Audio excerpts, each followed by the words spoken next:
আমরা এখানে যে রথযাত্রায় সব ধর্মবর্ণের মানুষ একসাথে মিলে আমরা পালন করতেছি।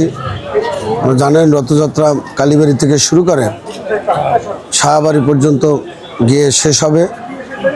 আমরা এখানে জামাত সহ আমরা ইসলামী শাসনতন্ত্র সহ সব দলের নেতৃবৃন্দকে আপনারা সামনে দেখতে পাচ্ছেন। আমরা সবাই ধর্ম বর্ণ